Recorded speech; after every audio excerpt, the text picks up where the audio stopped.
Olá pessoal, tudo bem com vocês? Como vocês estão? Eu espero que vocês estejam muito bem. Estamos aqui fazendo a leitura da Bíblia. Estamos em Lucas, capítulo 12. Pega papel, pega caneta, pega sua Bíblia aí. Terminamos 11 e agora vamos começar o 12, que já começa assim. Quando as multidões cresceram a ponto de haver milhares de pessoas atropelando-se e pisando uma nas outras, Jesus concentrou seu ensino nos discípulos, dizendo: tenham cuidado com o fermento dos fariseus, que é a hipocrisia. Então, tinha uma multidão, muita gente, já estava um negócio meio doido. O que Jesus faz? Ele decide concentrar o seu ensino nos discípulos. E aí ele faz isso dizendo o quê? Toma cuidado com o fermento dos fariseus, que é o quê? A hipocrisia. E o que é a hipocrisia? É eu dizer uma coisa, eu declarar algo, mas na prática eu não faço, eu só faço o que me convém. Eu não faço todo, abrangendo tudo, eu faço só uma parte. Isso é hipocrisia. Então nós temos que tomar cuidado com isso, tá? Virá o dia em que tudo que está encoberto será revelado, e tudo que é secreto será divulgado. O que vocês disseram no escuro será ouvido às claras, e o que conversaram às portas fechadas será proclamado dos telhados. Meus amigos, não tenham medo daqueles que matam o corpo. Depois disso, nada mais pode lhes fazer, mas eu lhes direi a quem deve temer. Temam a Deus, que pode matar e lançar no inferno. Sim, a esse vocês devem temer. Então ele está dizendo para eles que tudo aquilo que está em oculto, que as pessoas fazem escondido, vai ser revelado, tá? E não precisa ter medo de quem pode matar o seu corpo. Porque matou você, acabou, não tem o que fazer. E morrer, todo mundo vai morrer. Mas nós devemos temer a Deus, porque Ele sim pode nos lançar no inferno. Qual é o preço de 5 pardais? 2 moedas de cobre? 2 moedas de cobre? É uma pergunta. Qual é o preço de 5 pardais? Qual é o preço de 5 pardais? 2 moedas de cobre? E, no entanto, Deus não se esquece de nenhum deles. Até os cabelos de sua cabeça estão todos contados. Portanto, não tenha medo. Vocês são muito mais valiosos que um bando inteiro de pardais. E eu lhes digo a verdade. Quem me reconhecer aqui diante das pessoas, o Filho do Homem o reconhecerá na presença dos anjos e de Deus. Mas quem me negar aqui será negado diante dos anjos e de Deus. Quem falar contra o Filho do Homem será perdoado, mas quem blasfemar contra o Espírito Santo não será perdoado. Quando vocês forem julgados nas sinagogas e diante dos governantes e das autoridades, não se preocupem com o modo como se defenderão, nem com o que dirão, pois o Espírito Santo, naquele momento, lhes dará as palavras certas. Ele vai dizer que quando eles forem julgados, é isso que vai acontecer. O Espírito Santo vai falar ali, vai trazer isso para eles, tá? Então alguém da multidão gritou: Mestre, por favor, diga ao meu irmão que divida comigo a herança de meu pai. Jesus respondeu: Amigo, quem me pôs como juiz sobre vocês para decidir essas coisas? Em seguida disse: Cuidado, guardem-se de todo tipo de ganância. A vida de uma pessoa não é definida pela quantidade de seus bens. Vou repetir. Cuidado, guardem-se de todo tipo. Guardem-se de todo tipo de ganância. A vida de uma pessoa não é definida pela quantidade de seus bens. Então lhes contou uma parábola. pausa. Gente, isso aqui é muito verdade. A gente acha que a vida das pessoas podem ser definida pela quantidade de bens que elas têm, que é isso que faz elas parecerem bem-sucedidas. Mas deixa eu te contar uma história rápida aqui para você, que talvez o Espírito Santo quer falar com você a respeito disso. Hoje, se você olhar para a minha vida, eu não tenho recursos, bens, eu não tenho quase nada que o mundo, a sociedade coloca como um estereotipo de ser bem-sucedido. Mas eu te garanto que a maioria das pessoas que convivem comigo, elas me acham de alguma forma, não totalmente bem-sucedida, mas alguém bem-sucedida de certa parte. Por quê? Porque com o tempo nós vamos entendendo e com a convivência nós vamos entendendo que maturidade emocional, maturidade espiritual, relacionamento com Deus são as coisas que mais importam. O nosso relacionamento com o Espírito Santo, que vai gerar essas maturidades na nossa vida, é o que mais importa. Porque a gente pode ter tudo, mas se a gente não tem satisfação, não adianta. Então, o que de fato vale na vida não é os bens que a gente possui. Não é os bens que a gente possui, porque os nossos relacionamentos não dependem disso. Eles dependem de outros fatores. Então, cuidado para não definir as pessoas, cuidado para não se deixar definir por isso. Cuidado com todo tipo de ganância, tá bom? Então vamos lá. Ele lhes contou uma parábola. Um homem rico tinha uma propriedade fértil que produziu boas colheitas.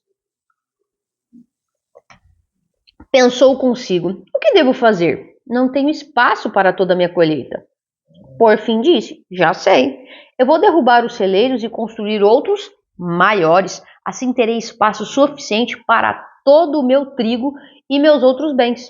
Então direi a mim mesmo: amigo, você guardou o suficiente para muitos anos.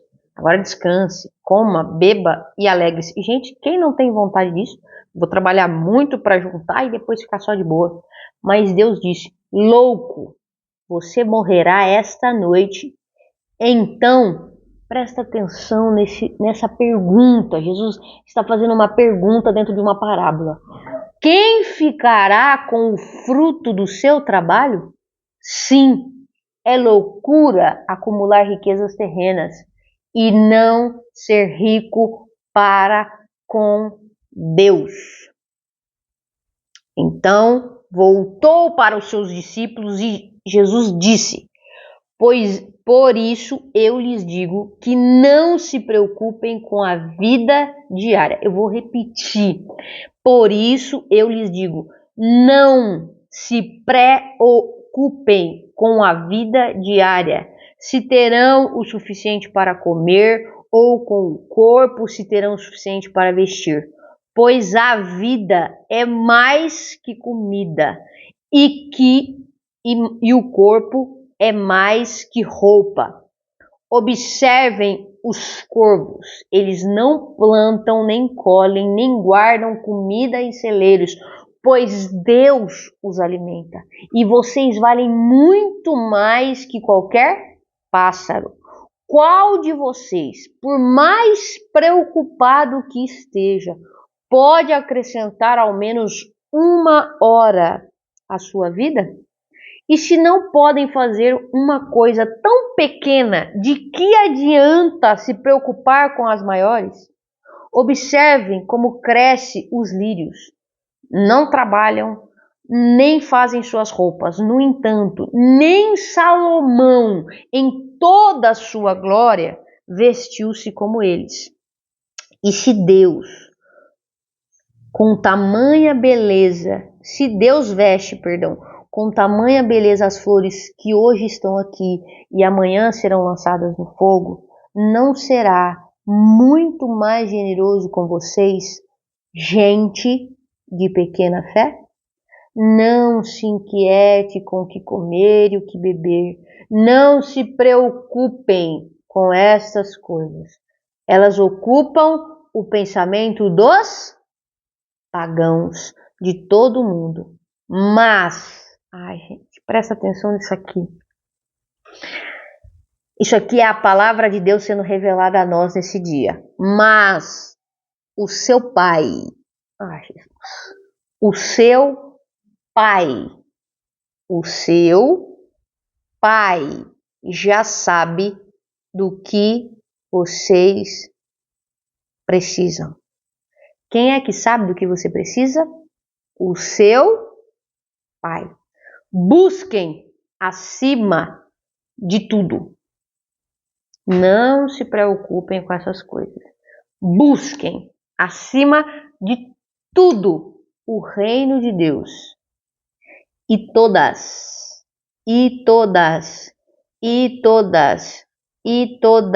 essas coisas lhe serão dadas. Não acabou. Não tenha medo, pequeno rebanho, pois seu Pai tem grande alegria em lhes dar o reino.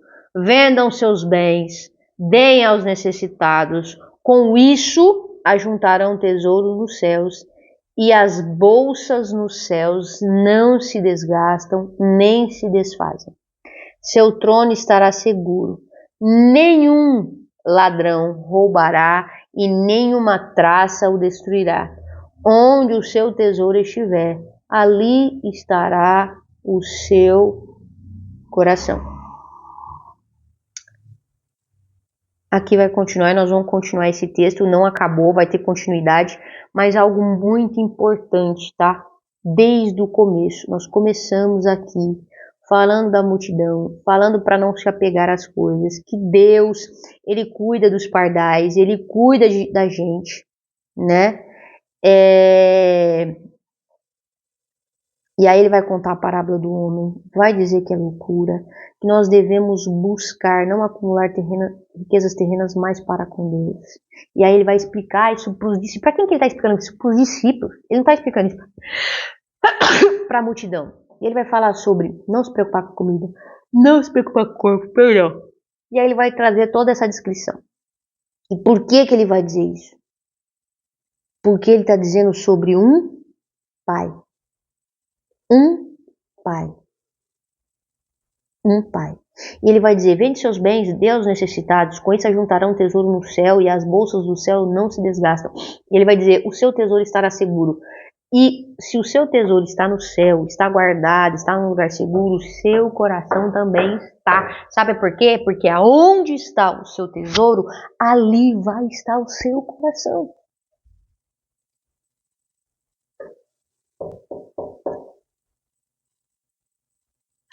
Nós precisamos pensar sobre isso. Nós precisamos meditar. Você acorda de manhã e você se preocupa, você se ocupa antecipadamente com o quê? Qual é a motivação do seu coração?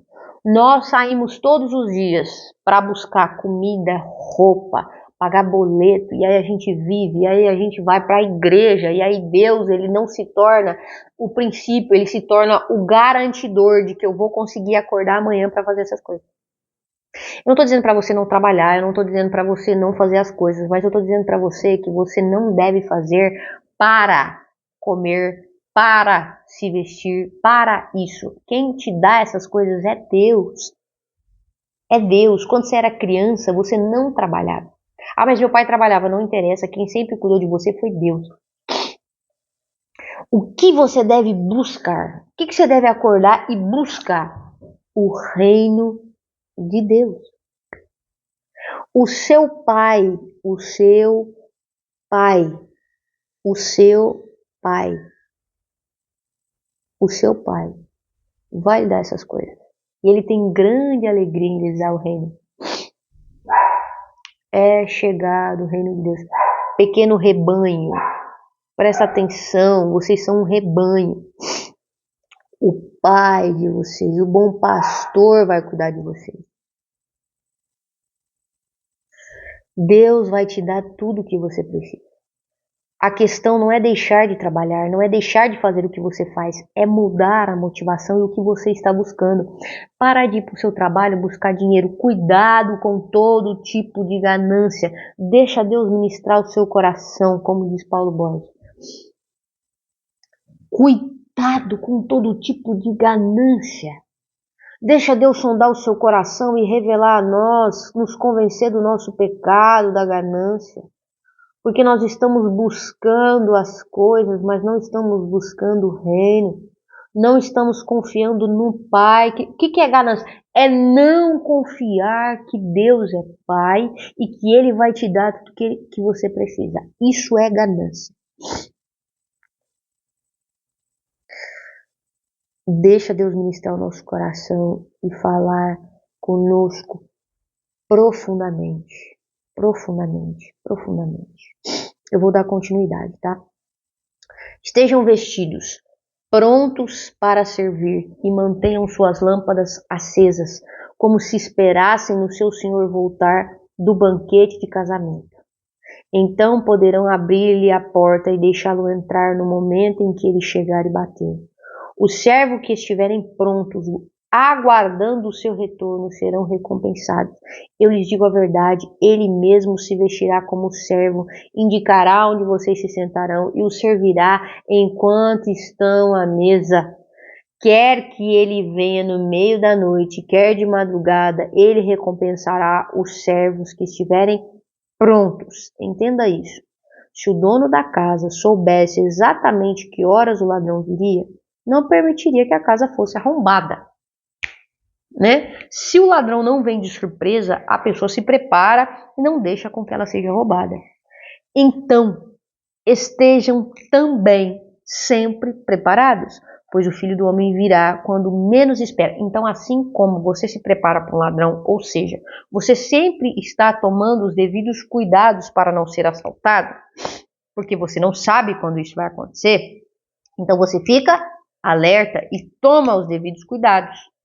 Assim também, você não sabe a hora que o Filho do Homem vai vir.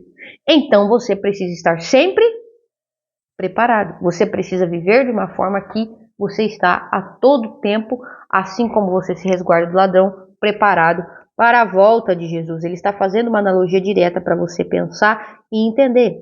Então Pedro perguntou: Senhor, essa ilustração se aplica apenas a nós, porque ele está conversando com os discípulos, ou a todos? O Senhor respondeu: o servo fiel e sensato é aquele a quem o Senhor encarrega de chefiar os demais servos da casa e alimentá-lo. O servo fiel e sensato é aquele que o Senhor encarrega de chefiar os demais servos da casa e alimentá-lo. Se o Senhor voltar e constatar que o seu servo fez um bom trabalho, eu lhes digo a verdade. Ele colocará todos os seus bens sob os cuidados desse servo. Vou repetir, o servo fiel e sensato é aquele que chefia os demais servos da casa e os alimenta, ou seja, o servo. Eu digo que ele colocará todos os seus bens sob o cuidado desse servo. O que acontecerá, porém, se o servo pensar: meu senhor não voltará tão cedo, e começar a espancar os outros servos, a comer, beber e se embriagar? O senhor desse servo voltará em dia em que não se espera e na hora em que não se conhece. Cortará o servo ao meio, vai cortar o servo no meio e dará o mesmo destino dos incrédulos. O servo que conhece, presta atenção, o servo que conhece a vontade do seu senhor e não se prepara nem segue as instruções dele, será duramente castigado. Mas aquele que não a conhece e faz algo errado será castigado com menos severidade. A quem muito foi dado, muito será pedido. E a quem muito confiado, ainda mais será exigido. Ou como diz no filme do Homem-Aranha, com grandes poderes vem grandes responsabilidades. Preste atenção. Se você é servo, se você conhece a vontade do seu Senhor, se você sabe das coisas e você não faz, você está negligenciando, você vai ser castigado com maior rigor. Com maior rigor. Com mais severidade. Porque você sabe, você deveria ter feito. Ele não está falando aqui mais de pai, mas agora ele está na posição de Senhor e nós estamos na posição de servos. Então aqui já não é mais apenas um pai com o seu filho, ele vai cuidar, ele é pai, mas ele também, e depois da paternidade, vem o senhorio de Deus, e como Senhor de Deus, nós nos colocamos como servos. Nós decidimos servir a Cristo, e servimos a Cristo, e temos o benefício de servir a Cristo, mas temos a responsabilidade. Se nós recebemos essa responsabilidade de cuidar dos outros servos e de alimentá-los, então nós vamos ter maior, tá? Responsabilidade. Porque a quem muito foi dado, e é dado essa responsabilidade, muito será pedido. E a quem muito foi confiado, ainda mais será exigido. Então nós queremos servir a Deus, mas cuidado, porque quando nós estamos servindo a Deus, nós estamos servindo as pessoas. Não estou dizendo para você não querer isso, misericórdia. Não é isso. Mas nós precisamos entender o tamanho da responsabilidade que nós carregamos. Tá? Eu vim para incendiar a terra e gostaria que já tivesse em chamas. Meu Deus. No entanto, tenho de passar por um batismo e estou angustiado até que ele se realize. Vocês pensam que eu vim trazer paz à terra? Não. Eu vim causar divisão. De agora em diante, numa mesma casa, 5 pessoas estarão divididas. 3 contra 2 e 2 contra 3. O pai ficará contra o filho e o filho contra o pai. A mãe contra a filha contra a mãe, a sogra contra a nora e a nora contra a sogra. Então Jesus voltou para a multidão e disse: Quando vocês veem nuvens se formando no oeste, dizem, vai chover, e tem razão. Quando sopra o vento do sul, dizem, hoje vai fazer calor, e assim ocorre. Hipócritas, vocês sabem interpretar as condições do tempo na terra e no céu, mas não sabem interpretar o tempo presente. Por que não decidem por si mesmos o que é certo? Quando você e seu adversário estiverem a caminho do tribunal, procure acertar as diferenças antes de chegar lá. Do contrário, pode ser que o acusador o entregue ao juiz e o juiz a um oficial e o lançará na prisão. Eu lhes digo, você não será solto enquanto não estiver pago até o último centavo. Algo importante. Eu não vim trazer paz à terra. Eu vim causar divisão.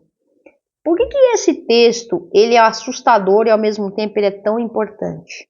Porque o Senhor está falando sobre um posicionamento como servos. Ele está trazendo para nós uma responsabilidade. Ele vem dizendo sobre várias coisas. Mas um cristão, um servo de Deus, ele precisa se posicionar. Deus não veio causar paz entre a luz e as trevas. Ele veio dissipar. Então preste atenção, você vai sim estar dividido, separado, você não vai concordar, você não vai viver super bem com as pessoas que não vivem buscando o reino de Deus e a sua justiça, que não vivem servindo ao Senhor, porque não faz sentido. Então sim, se você é cristão e seu pai não é, vai haver divisão. Você vai ficar contrário a ele. Porque a amizade com o mundo é inimizade com Deus. A sua mãe, a sua sogra, sua nora, seu tio, sua tia, seu primo, aquele parente que vive num pecado, numa libertinagem. Mas presta atenção em uma coisa. Presta atenção em uma coisa. Há uma hipocrisia que nós precisamos tomar cuidado. É necessário saber interpretar os tempos. É necessário entender algumas coisas. Então, cuidado. Cuidado para não querer ter paz com todo mundo. Não é esse o objetivo. Nós somos de um reino, nós servimos a um rei. Não tem como a gente viver super em paz com outro reino, com outro rei que é inimigo do nosso. E eu estou reforçando isso porque hoje tem cristãos que eles querem viver em paz com todo mundo, porque Deus é amor. O amor é paciente e bondoso. Você vai precisar ser paciente e bondoso. Você não vai precisar ter inveja, você não vai precisar se achar superior aos outros. Você vai querer servir aquelas pessoas com amor e responsabilidade, apresentando a elas o Pai que você tem, o reino que você vive com as suas atitudes. Mas deixa eu te dizer uma coisa, até que eles façam parte do seu reino, sim, vai haver divisões. Não é inimizades, não é no sentido de você vai ficar brigando, você vai ficar... Não, igual as pessoas brigam por política. Não. Mas entenda uma coisa. Vai haver uma divisão. Porque vocês não fazem parte do mesmo reino. Vai haver uma contrariedade. Vocês estarão divididos. E nós precisamos entender isso. Nós precisamos buscar discernimento em Deus para discernir os tempos, discernir aqui o que Deus está falando. Certo? Então, resolva as diferenças. Resolva o que precisa ser decidido antes de ir para o tribunal. Isso também é algo importante. Você está com seu adversário? Resolve as coisas do caminho. Resolve as coisas do caminho. Certo? E aí ele vai trazer isso aqui. Exatamente porque ele traz isso aqui, eu não sei complementar. Eu não sei se ele está dizendo sobre essa questão da ruptura e tal, ou se ele está falando literalmente. Eu sou um pouco literal. Então tem hora que eu confesso para vocês que eu não entendo tudo. Tá? Mas a parte que eu entendi, que eu creio que é assim, estou compartilhando com vocês. Mais uma vez, é um texto bem grande. Eu deixei o vídeo completo aqui. Não dividi ele em dois. Talvez você escolha dividir ele em dois, assistir uma parte depois outra, não sei, tá? Mas eu espero que o Espírito Santo fale ao seu coração. E mais do que ouvir a Fernanda fazer um comentário, pega a Bíblia, leia a palavra de Deus. Eu estou dando apenas uma opinião aqui, minha, que não pode estar totalmente correta, né? Não pode carregar totalmente o espírito que esse texto emprega. Então não leve isso como uma verdade absoluta, mas deixe o Espírito Santo falar ao seu coração, ministrar a você, falar com você e trazer para você aquilo que ele tem para ministrar ao seu coração. Que Deus fale com você, que o Espírito Santo de Deus fale com você, que ele te abençoe, que ele te guie na verdade do Evangelho que te liberta. Deus abençoe e eu vejo você no capítulo 3.